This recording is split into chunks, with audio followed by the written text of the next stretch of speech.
வணக்கம் வணக்கம் ஃப்ரெண்ட்ஸ், எல்லாம் எப்படி இருக்கீங்க? நல்லா இருக்கீங்களா? டீ காஃபி சாப்பிட்டீங்களா? நைட்லேருந்து சரியான மழை ரோட்டில் வெள்ளம் வந்துடுச்சு பாருங்கள். இன்னும் இதே மழை கண்டினியூ ஆச்சுன்னா வீட்டுக்குள்ள தண்ணி வரதுக்கு நிறைய வாய்ப்பு. நிற்க முடியும். சார் ஃபுல்லாக சார் அடிச்சது, கீழே ஃபுல்லாக சார் பாருங்கள். அங்கேருந்து இது வரைக்கும் சார் அடிச்சிருக்கு.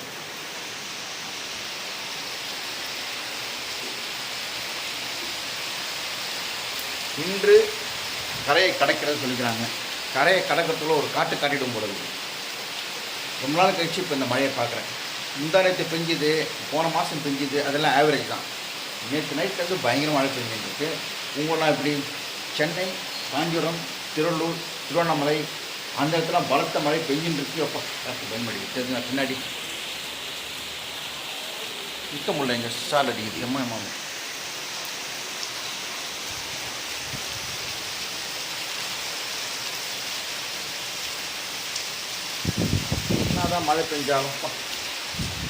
என்னதான் மழை பெஞ்சாலும் நம்ம வேலையை நம்ம பார்த்துன்னு தான் இருக்கணும், சரியா? சரி,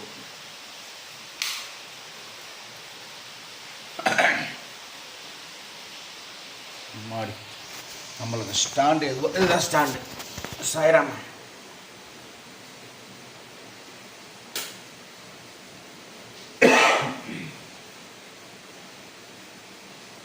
நைட்டு கீழே கொஞ்ச நேரம், மேலே கொஞ்ச நேரம். கீழே அந்த கீழே வந்து அந்த கட்டில் இருக்கு இல்லையா, அது போட்டேன். சூரியோட பார்த்துனேங்க. அவன் தூங்கவே மாட்டேங்கிறான். அவன் தூங்கினா மேலே வரலாம் பார்த்தா வரல.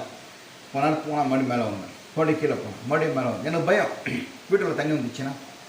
என் தம்பி மூச்சுட்டு இருப்பான். எப்போ தூங்குவான், எப்போ எந்திரிப்பான்னு தெரியாது. அதுக்கோசம் கீழே உட்காந்துட்டேன். நைட்டு ஒரு 2 மணி தான் மேலே வந்தேன். வந்துட்டு 2 மணி நேரம் இங்கேருந்து மறுபடியும் கீழே போனேன். இப்போ தூங்கி தான் இருக்காங்க. உங்கள் ஊரில் மழை பெய்யுதுங்களேன். நம்மளுக்கு எவ்வளோ மழை பெஞ்சாலும் பிரச்சனை கிடையாதுங்க. இங்கே வந்து ஒன்று கரண்ட்டு போயிடும், இல்லாட்டி வீட்டுக்குள்ள தண்ணி வந்துடும். பெரிய பிரச்சனையே சென்னையில் தான். அதுவும் எங்களுடைய வேளச்சேரி, மடிப்பாக்கம், ராம்நகர் அந்தந்த ஏரியாலாம் அளவுக்கு அதிகமாக தண்ணி வீட்டுக்குள்ள வரும். நிறைய சொல்ல முடியாது, அவ்வளோ ஒரு இது. ஆனால் ஒரு நிமிஷம் இரும்பு இருக்கா? ஓகே, எனக்கு இது பெரிய பிரச்சனை இதுதான். இன்றைக்கி ஆக்சுவலாக என்னென்னா, என்னுடைய மருமக இருக்காங்க இல்லையா, அவங்க பாட்டி போன வருஷம் இறந்துட்டாங்க. அவங்களுக்கு இன்றைக்கி தவசம். கரெக்டாக கூப்பிட்ருக்காங்க என் சம்பந்திங்க. எங்கள் மருமனுடைய அம்மா அப்பா கூப்பிட்ருக்காங்க கண்டிப்பாக வரணுன்ட்டு. அவங்க எங்கே இருக்காங்கன்னா முகப்பேர், ஷாநகர், முகப்பேர், ஈஸ்ட் முகப்பேர், அங்கே தான் இருக்காங்க. அவங்க வெஸ்டா ஈஸ்டா எனக்கு கன்ஃபியூஸாக இருக்குது. பஸ் டிப்போ இருக்கு இல்லையா, கரெக்டாக சொல்கிறதுன்னா ஈஸ்ட் முகப்பேர், அங்கே தான் இருக்காங்க. இன்றைக்கி எங்களை கூப்பிட்ருக்காங்க. என்ன, எங்கள் ஒய்ஃபை, என் பையனை, மருமகளை. அவங்க பாட்டிக்கு வந்து இது அவசரம். அவங்க பாட்டி நீங்கள் பார்த்துருக்கீங்களா? இப்போ லேட்டஸ்ட்டாக இருக்கிற சப்ஸ்கிரைபர் பார்த்துருக்க மாட்டீங்க. அவங்க பாட்டி வயசானவங்க. அவங்கள வந்து அவங்களுடைய பேத்தியோடைய கல்யாணத்தை பார்த்துட்டு போகணுன்னு ரொம்ப ஆசை. அதே மாதிரி பேத்தியோட கல்யாணத்தை பார்த்துட்டு, பேத்தி குழந்தையும் பார்த்துட்டு இறந்துட்டாங்க. என்ன சொல்கிறது, ரொம்ப நல்லவங்க, ரொம்ப நல்ல டைப்பு, நல்லா பேசுவாங்க, என்கிட்ட நல்லா க்ளோஸாக இருப்பாங்க. என் பேரை பிறந்த கூட நான் ஒரு மோதிரம் கூட அவங்க நான் போட்டேன். அந்த வீடியோ நீங்கள் பார்த்துருக்கீங்களா? சப்போஸ் நீங்கள் பார்க்காதவங்க அந்த வீடியோ இருந்துச்சுன்னா இதில் நான் ஜாயின் பண்ண பாருங்கள், ஓகேங்களா?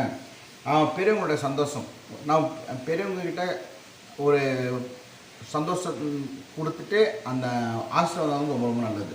அந்த விஷயத்தை நான் கொடுத்து வச்சேன். அவங்க ஒரு தங்க மோதிரம் போட்டேன். அவங்களும் மோதிரம் போட்டு நம்மளை ஆசீர்வாதம் பண்ணாங்க. அதுவும் நம்மளுக்கு ரொம்ப சந்தோஷமாக இருந்துச்சு. என்னென்னா, என்னுடைய மருமகளுக்கு வந்து கல்யாணம் ஆகிட்டு நான் தான் பொருத்தெல்லாம் பார்த்தேன். திருமண பொருத்தெல்லாம் கரெக்டாக இருந்துச்சு. அதில் சில பொருத்தங்கள் வந்து கொஞ்சம் தப்பாக இருந்துச்சுன்னா பண்ணக்கூடாதுன்னு வந்துச்சு. வாரிசு பொருத்தம், அப்புறம் வந்து இன்னொரு பொருத்தம், வாரிசு பொருத்தம், விருட்சம் பொருத்தம்ன்றது வந்து வாரிசுகள் இருக்குமோ இருக்காத சந்தேகம். எனக்கு ரொம்ப டவுட்டு. சரி பண்ணலாமா வேணாமா சொல்லிட்டு நம்ம ஜோசியர் நங்கனூரில் ஒரு ஜோதிடர் இருக்கார், அவர்கிட்ட போனேன். நான் பார்த்த மாதிரி அவரெல்லாம் பார்த்தாரு. எல்லாமே இருக்குப்பா, நீ பயந்தது எனக்கு தெரியுது, கண்டிப்பாக குழந்தை பாக்கியம் இருக்கு.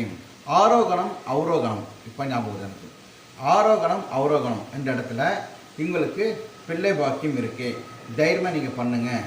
உங்கள் மருமகளுக்கு வேலைக்கு போக பிடிக்காது, இன்ஜினியர் படிச்சிருக்காங்க, இருந்தாலும் அவங்களுக்கு பிஸ்னஸ் மைண்டு தான், பிஸ்னஸ் பண்ணலாம் ஆசைப்படுவாங்க சொல்லிட்டு அப்போ சொன்னாங்க. எனக்கு அப்போ என் மருமகளை பற்றி தெரியாது.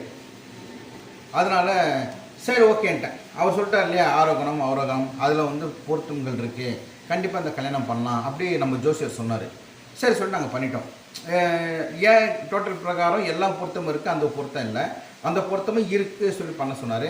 கரெக்டாக கல்யாணம் ஆகி ஒரு வருஷத்துக்குள்ளேயே குழந்தை பிறந்துச்சு. அதான் நங்கநல்லூர் ஜோதிடர். அவர் நம்பர் கூட அட்ரஸ் கூட ஒரு வீடியோ நான் கொடுத்துருக்கேன் பாருங்கள். டவுட் இருந்துச்சுன்னா ஃபோன்லேயே கேளுங்க, நேரில் பண்ண அவசியம் ஃபோன்லேயே கேளுங்க, டவுட் சொல்லுவார். ரொம்ப டவுட் ரொம்ப பிரச்சனை இருந்துச்சுன்னா அந்த ஜாதக கட்டம் இருக்கு இல்லையா, அதை எடுத்துன்னு போங்க. லாஸ்ட் வீடியோ நான் சொல்லியிருக்கேன், கொடுத்துருக்கேன். அவர் சொன்னார், சுரேஷ் சார் நீங்கள் யூடியூப்பில் சொல்லிட்டீங்க, இதுவரை 40-50 பேர் எங்கிட்ட வந்துட்டு போயிட்டாங்கன்னு சொன்னார் நம்ம ஜோதிடர். நிறைய ஃபோன் கால்ஸ் வருதான், டவுட்ஸ் எல்லாம் கேட்குறாங்களாம், நேர்லேயே வராங்களாம். உங்கள் டவுட்ஸ் எல்லாம் கேளுங்க, ஒன்றும் பிரச்சனை இல்லை, ஓகேவா? நல்ல மனிதர், கொஞ்சம் 65+ இருக்கும். இதிலே கிட்டத்தட்ட 45 வருஷம் ஜோசியத்தில் ஊர்னவர். சங்கர் அவர் பேர், இங்கே நங்கநல்லூரில் தான் இருக்கார். டவுட்டாக இருக்கிறாங்க, அவர் போய் பாருங்கள், ஃபோன் கேளுங்க, என்ன டவுட்டும் சொல்லுவார். அப்படி அந்த ஒரு அப்பப்போ நான் கை காமிக்கிறேன்னா மெசேஜ் ஏதோ வருதுன்னு அர்த்தம். அவங்க தான் சொன்னாங்க, எங்கள் மருமகளுடைய பாட்டிக்கு ஒரு பெரிய ஆசை, பேத்தி கல்யாணம் பண்ணோம், கல்யாணம் குழந்தைய பார்க்கணும், அந்த பெரிய ஆசை இருந்துச்சு அவங்களுக்கு. கரெக்டாக கல்யாணம் ஆச்சு, சந்தோஷப்பட்டாங்க. கல்யாணம் திருப்பதியில் நடந்துச்சு, அவங்களால வர முடியல. ரிசப்ஷன் வந்து சென்னையில் அண்ணா நகரில் நடந்துச்சு, அங்கே வந்தாங்க, சந்தோஷமாக இருந்தாங்க. கரெக்டாக ஒரு வருஷம் கழிச்சு குழந்தை பிறந்துச்சு, ஒரு வருஷத்துக்குள்ளேயே குழந்தை பிறந்துச்சு. குழந்தைய பார்த்து அவ்வளோ சந்தோஷப்பட்டாங்க. அவங்க தான் சொன்னாங்க, ஆம்பளை தான் பிறக்கும் அப்படி தான் அப்படின்னு நிறைய பேர் சொன்னாங்க, பொம்பளை பிறக்கும் ஆம்பளை பிறக்கும் பொம்பளை. இவங்க ஒரே அடின்னுவாங்களே, அவங்க வந்து எக்ஸ்பீரியன்ஸு, வயிறை பார்த்து மூஞ்ச பார்த்தாலும் ஆம்பளை குழந்தை தான் அப்படி ரொம்ப ஸ்ட்ராங்காக நின்னாங்க. அவங்க சொன்ன மாதிரியே கரெக்டாக ஒரு ஆம்பளை குழந்தை பிறந்துச்சு. அடுத்து பொம்பளை குழந்தை பிறந்து தான் சொல்லியிருந்தாங்க, பட் அவங்க இறந்துட்டாங்க. அதுக்குள்ளே அந்த ஒரு சந்தோஷத்தில் நானும் ஒய்ஃபும் அவங்களுக்கு ஒரு மோதிரம் போட்டோம். அவ்வளோ சந்தோஷமாக, ரொம்ப சிரிச்சுன்னு சந்தோஷமாக வாங்கினாங்க, ஆசீர்வாதமும் பண்ணாங்க. ஸோ பெரியவங்க ஆசீர்வாதம் நம்மளுக்கு கிடச்சி ரொம்ப ரொம்ப சந்தோஷம். யார் ஒருத்தங்க வந்து பெரியவங்களுக்கு வயசானவங்களுக்கு ஒரு உதவியோ ஒரு சேவையோ ஒரு கிஃப்ட்டோ கொடுத்துட்டு சந்தோஷப்படுத்துகிறாங்களோ அவங்க லைஃப்பில் நல்லா இருப்பாங்க, ஏதோ ஒரு வகையில் நல்லா இருப்பாங்க. நீங்கள் பார்த்துருப்பீங்க, எங்கள் அப்பாக்கெல்லாம் என்னுடைய பழைய வீடியோ பார்த்தவங்களுக்கு தெரியும், எங்கள் அப்பாவுக்கு நான் என்ன பண்ணியிருக்கேன்ட்டு. அவர் என்ன கேட்டாரோ, சோடாவா சோடா, ஆனியன் ரவா தோசையா ஆனியன் ரவா தோசை, மசாலா தோசையா மசாலா தோசை, பாயாசமாக பாயாசம், பால் பேனி. பால் பேனி வந்து நிறைய பேர் மறுபடியும் பண்ண சொல்லிக்கிறாங்க, பெரிய மேட்டரே கிடையாது. அடையாள ஆனந்தம் இல்லாட்டி கந்தசாமி கோயில் அது ஆப்போசிட்டில் இருக்கிற அகர்வால் ஸ்வீட்ஸ், அங்கே போனால் பேனி பால் பேனி கிடைக்கும். அங்கே ரொம்ப காஸ்ட்லி, 1/4 கிலோ வந்து 300 ரூபா. நம்ம அடையாள ஆனந்தம் 1/4 கிலோ வந்து 120 ரூபா என்னமோ பால் பேனி. ரவுண்டாக இருக்கும், உதிரியாக இருக்கும். அப்படியே பாலில் போட்டு அதில் அப்படியே கிளாஸில் போட்டு உடச்சி கிளாஸில் போட்டு கொஞ்சம் பால் ஊற்றி கொஞ்சோண்டு சர்க்கரை போட்டு கலக்கி சாப்பிட்டா அவ்வளோ டேஸ்ட்டாக இருக்கும். லூஸ் மோஷனுக்கு நல்லது, லூஸ் மோஷன் நல்லது, வயிறு புண்ணுக்கு நல்லது. அது சாப்பிட்டா வயிறு ஃபுல்ஃபில் ஆகிடும். அந்த மாதிரி டேஸ்ட்டாக இருக்கும். அது எங்கள் அப்பா இருக்கிற நான் அடிக்கடி வாங்கியிருந்தேன். எங்கள் அப்பா போனாலும் நான் வாங்குறதே விட்டுட்டேன். ஏன்னா அது சாப்பிட்றப்பெல்லாம் எங்கள் அப்பா அவன் தான் வரும். பால் பேனினா எங்கள் அப்பா அவ்வளோ பிடிக்கும். அதுவும் ஈவினிங் வந்து ஸ்நாக்ஸ் போண்டா, குட்டி குட்டி மினி போண்டா, கார போண்டா, பஜ்ஜி எவ்வளோ பண்ணியிருக்கேன். எல்லாம் நல்லா திருப்தியாக இருந்தால் அவர் திருப்தியாக சாப்பிட்டு கிட்டத்தட்ட 89-90 வயசு இருந்துட்டு நல்லபடியாக போயிட்டார். அவ்வளோதான். இதுக்கு மேலே அவர் இருந்து அவரையும் கஷ்டப்பட்டு, அவர் கடைசி காலத்தில் அவர் ரொம்ப ரொம்ப கஷ்டப்பட்டார். ஒரு தண்ணி கூட முழு முடியாது கஷ்டப்பட்டார். ஆனால் இருக்கிறப்போ நல்லா சாப்பிட்டார். அதுதான் நான் சொல்கிறேன், நம்மளால் சாப்பிட முடிகிறப்போ நல்லா திருப்தியாக சாப்பிடலாம், சாப்பிட முடியாதப்போ ஒன்றும் பண்ண முடியாது இல்லையா? இதெல்லாம் காட் கிஃப்ட்டு. சாப்பிட்டு ஜீரணம் ஆகிறதுலாம் காட் கிஃப்ட்டு. பெரிய பெரிய பணக்காரங்க, பெரிய பெரிய ஆளுங்கள்லாம் எவ்வளோ காசு பணம் இருந்தாலும் அவங்களால வந்து ஃபுல்லாக சாப்பிட முடியாது. ஒன்று சுகர் இருக்கும், இல்லாட்டி பிபி இருக்கும், இல்லாட்டி வேறு எதுனா பிரச்சனை இருக்கும். இது சாப்பிட்டா அது வந்துடும், அது சாப்பிட்டா இது வந்துடும் சொல்லிட்டு எதுவுமே அவங்க சாப்பிட மாட்டாங்க, ஒரு மாத்திரை தான் சாப்பிட்டு இருப்பாங்க. ஆனால் நம்மளுக்கு சாப்பிட்டு டைஜஸ்ட் ஆகிற ஒரு கிஃப்ட்டு கடவுள் கொடுத்துருக்காரு. நான் அதுதான் சொல்கிறேன், பிடிச்சதை சாப்பிட்றலாம், நிறைய சாப்பிடலாம், பிடிச்சதை சாப்பிட்றலாம். நம்ம கடவுளுக்கு தேங்க்ஸ் சொல்லி தான் ஆகும். எங்கள் ஓனர் ஒருத்தர் இறந்துட்டார். அவர் கூட கிட்டத்தட்ட 700-800 பேர் வேலை தந்தவர். அவரால் திருப்தியாக சாப்பிட முடியாது. ஒரு சின்ன டிஃபன் பாக்ஸில் ஸ்பூனில் கொஞ்சம் தான் சாப்பிடுவார். இந்த களி கம்பங்களியா அதான் எடுத்துன்னு வர அதான் சாப்பிடுவார். மதியானம் சாப்பிட மாட்டார். நைட்டு வந்து அவன் வீட்டுக்கு நான் போயிருக்கேன், பில்லு இதெல்லாம் கொடுத்து போயிருப்பேன். அப்போ பார்த்தா ரொம்ப சிம்பிளாக 2 சப்பாத்தி தொட்டு கொடுத்து ஒன்றும் இருக்காது. லைட் அந்த உருளைக்கிழங்கு அவங்க சிந்தி ஆளுங்க உருளைக்கிழங்கு வெறும் உருளைக்கிழங்கு வேக வச்சுருப்பாங்க. சப்பாத்தியில் உருளைக்கிழங்கு தொட்டு சாப்பிடும். அவ்வளோ இவ்வளோ பணம் இருந்துச்சு அவர்கிட்ட. அவரை திருப்தியாக சாப்பிட முடிச்சேன். அது பிடிச்சதை சாப்பிடுங்க, ஹாப்பியாக இருங்க. அடுத்த நிமிஷம் நிச்சயம் இல்லாத வாழ்க்கை. ஆமாவா இல்லையா? Right, okay. ஸோ என்னை பொறுத்த வரைக்கும் நான் சாப்பிட்ணும் நினச்சா சாப்பிட்றோங்க. அந்த சனிக்கிழமை தவிர இந்த எல்லா நாளும் சாப்பிட்ணும் தோணுச்சா எதுவும் சாப்பிட்றோம், அவ்வளோதான். ரொம்பலாம் கிடையாதுங்க. நீங்கள் பார்த்துருப்பீங்க, 100 ரூபா சிக்கன், 100 ரூபா மட்டன், 100 ரூபா இறா, இல்லை 150 இறா, அவ்வளோதான் நம்ம பட்ஜெட்னு கிடையாது. 500 கூட நம்ம வாங்க முடியும். ஆனால் கொஞ்சமாக சாப்பிட்லாம், டேஸ்ட்டாக சாப்பிட்லாம். ஓகேங்களா? தேங்க்யூ. மழை ஸ்டார்ட் ஆகிடும். மழை பயங்கர பெய்ய ஆரம்பிச்சிருச்சு. நம்ம அடுத்த வீடியோவில் பார்க்கலாம். பிச்சு உதறதுங்க மழை.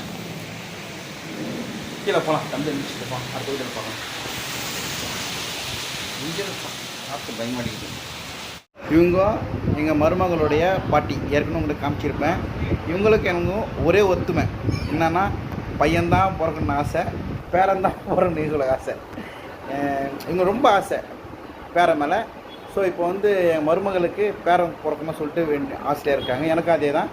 பட்டு அவங்க என் பையனுக்கெல்லாம் பொண்ணு பிறக்கணும்னு ஆசை. எது பிறந்தாலும் ஓகே இல்லையா? நான் சொல்லிட்டேன், பையன் பிறந்தானா, எனக்கு பேரன் பிறந்தானா இவங்களை கூட்டின்னு போயிட்டு இவங்களை என்ன வேணும் வாங்கி தர சொல்லியிருக்கிறேன். கண்டிப்பாக போகிறோம் நம்ம, ஓகேவா? ரைட். ஹோட்டல்னால் ஹோட்டல், வெளியே ஒரு ரவுண்டுனா ரவுண்டு, துணி கடனா என்ன வேணாலும் ஒரு ரவுண்டு போயிட்டு வந்தாலும் சொல்லிக்கிறோம்.